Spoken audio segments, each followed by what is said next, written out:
శుక్లాంబరధరం విష్ణుం శశివర్ణం చతుర్భుజం ప్రసన్నవదనం ధ్యాయేత్ సర్వవిఘ్నోపశాంతయే.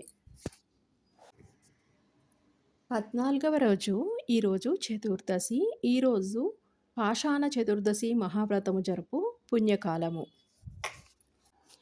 14వ అధ్యాయము వృషోత్సర్గము. కార్తీక మాసంలోని కన్యాదాన ఫలము వివరించిన తరువాత వశిష్ఠుల వారు జనక మహారాజుకు జన్మాంతర కృత పాపాలు నశింపచేసే వృషోత్సర్గాన్ని వివరించుట ప్రారంభించెను. రాజా, కార్తీక పౌర్ణమి నాడు పితృదేవతల ప్రీతి కొరకు ఎద్దును అచ్చువేసి విడిచిపెట్టిన వానికి కలిగే పుణ్యాన్ని గురించి వివరిస్తాను, విను. ఆ విధంగా చేసిన వారికి కోటి పర్యాయాలు గయాశ్రాద్ధం చేసినంత పుణ్యము కలుగుతుంది. ఈ మాసానికి మించిన మాసం మరొకటి లేదు. పితృదేవతలు పుణ్యలోకాలలో ఉన్నప్పటికీ మన కులంలోని పుట్టినవారు ఎవరైనా కార్తీక పౌర్ణమి నాడు నీలవర్ణం గల ఎద్దును అచ్చువేసి విడిచిపెట్టినట్లయితే దానివల్ల మనకు తృప్తి పొందుతాము అని పితృదేవతలు సదా కోరుకుంటూ ఉంటారు.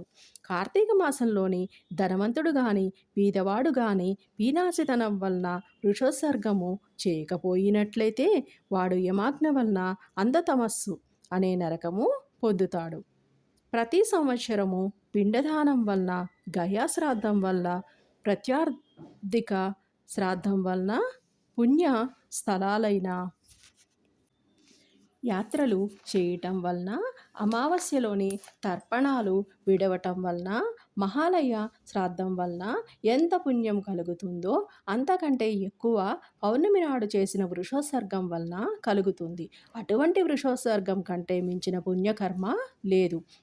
ఇది గయా శ్రాద్ధంతో సమానమనియు పెద్దలు అంటూ ఉంటారు. కార్తీక మాసంలోని పౌర్ణమి నాడు ఎద్దును అచ్చువేయించిన వానికి అన్ని ధర్మాలు చేయటం కంటే మించిన ఫలం కలుగుతుంది.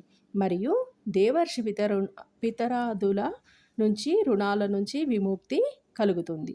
కార్తీక పౌర్ణమి రోజు ఉసిరికాయలు దక్షిణతోని దానం చేసిన వారు సర్వభూమండలాధిపతి అవుతారు. దీపదానం చేస్తే అన్ని పాపాలు పోవుటయే కాక ఉత్తమ గతి ప్రాప్తిస్తుంది. కార్తీక పౌర్ణమి నాడు ఈశ్వరి ప్రీతి కొరకు శివలింగ దానం చేసిన వారు భూలోకంలోని సుఖాలు అనుభవించిన తదుపరి జన్మాంతరముల్లోని సార్వభౌముడవుతాడు. ఈ మాసంలోని శివలింగ దానము మోక్షప్రదము. అట్టి శివలింగ దానం చేయకుండా కార్తీక వ్రతం అనుష్ఠించినట్లయితే వాని పాపాలన్నీ వజ్రపు పూత పూసినట్లు కఠినంగా అవుతాయి. కార్తీక వ్రతం దుర్లభమనియు విస్తారమైన ఫలితాన్ని ఇస్తుందనియు చెప్పబడిందనియు, పితృశేషాన్ని భుజించడము, నిషిద్ధమైన దానిని రక్షించడము, తిలదానం పట్టడము, పొరుగింటలోని భుజించడము, శ్రాద్ధ భోజనం చేయడము అనే ఈ 5 కార్తీక వ్రతం చేసినప్పుడు వదిలిపెట్టాలి. అంతేకాక నివేదన చేయని అన్నాన్ని, ఉపనయనాది సంస్కారాలు లేని వాళ్ళ అన్నాన్ని, పూజారి ఇండ్లలోని అన్నాన్ని, పంక్తి భోజనము, సూత్రదానము, విధవ వండిన అన్నాన్ని కార్తీక మాసంలోని వదిలిపెట్టాలి. కార్తీక మాసంలోని సూర్యచంద్ర గ్రహణ కాలాలలోనూ, ప్రత్యాప్తి శ్రాద్ధంలోని ఆదివారం నాడును, అమావాస్య, పౌర్ణముల యందు రాత్రి భోజనం చేయరాదు. ఏకాదశి నాడు పగలు రాత్రి నిషిద్ధ దినాలలోనూ, దశమి ద్వాదశుల యందును, వ్యతిపాత వైద్యుతి యోగాలలోనూ కార్తీక వ్రతం చేసేవారు, మాసవ్రతం చేసేవారు రాత్రివేళ భోజనము చేయరాదు. భోజన నిషేధం గల రోజులలోని ఛాయాపక్తము మహర్షుల చేత విధింపబడి ఉండటం వలన సూర్య సమయానికి ముందే భోజనం చేయాలి. దానివలన భక్తవ్రతం కలుగుతుంది. కాబట్టి భక్తమును అనగా రాత్రి భోజనాన్ని చేయరాదు. అన్ని పుణ్యాలనిచ్చే కార్తీక వ్రతం చేసేటప్పుడు నిషిద్ధ దినాలలోనే భోజనం చేస్తే వచ్చే పాపం ఇంత అని చెప్పలేము. అందువలన తప్పక కార్తీక వ్రతం చేయాలి. కార్తీక మాసంలోని పగటి నిద్ర, కంచు పళ్ళెల్లోని భోజనము, నిర్బంధపూర్వకమైన నిద్ర, ఇంటిలోని స్నానం చేయటము, నూనెతో తలంటు పోసుకోవటము, రాత్రి భోజనం చేయటము, శాస్త్ర నింద, వేద నింద వదిలిపెట్టాలి. వేడి నీటితోని స్నానము చేయరాదు. శరీర బలం ఉండి కూడా వేడినీళ్లతో స్నానం ఆచరిస్తే కళ్ళుతో స్నానం చేసినట్లు అవుతుంది. రాజా, కార్తీక మాసంలోని సూర్యుడు తులా రాశిలో ఉండగా నదీ స్నానము చేయవలెను. అవకాశము లేని ఎడల కాలువలు, చెరువులు, కోనేళ్ళు పుణ్యనదులుగా అనుకొని స్నానం చేయవచ్చును.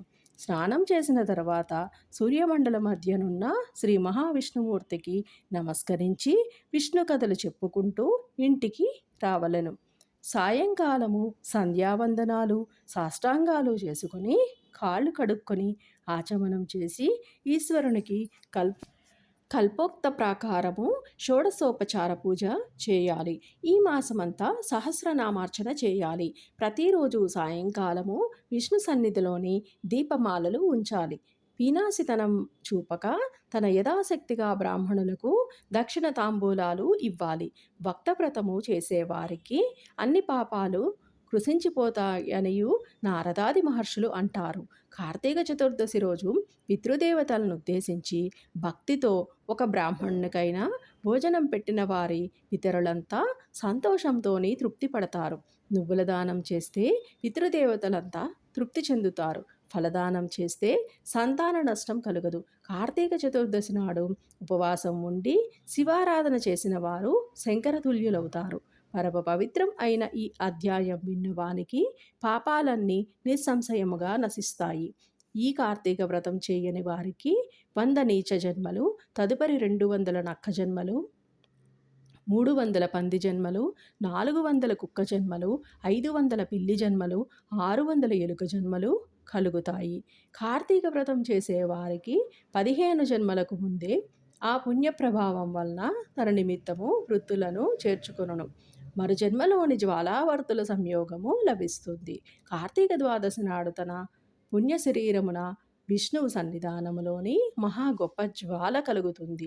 జన్మాంతరముల్లోని దివ్య శరీరం దాల్చి విష్ణులోకాన్ని పొందుతారు. ఈ నెలంతా వ్రతం చేయని వాడు ద్వాదశి నాడైనను వ్రతం చేసిన ఉత్తమ దీపం వెలిగించటం వలన విష్ణు సాయుధ్యం పొందుతాడు. ఇది శ్రీ స్కాంద పురాణాంతర్గత కార్తీక మహత్యమందలి 14వ అధ్యాయము సంపూర్ణము.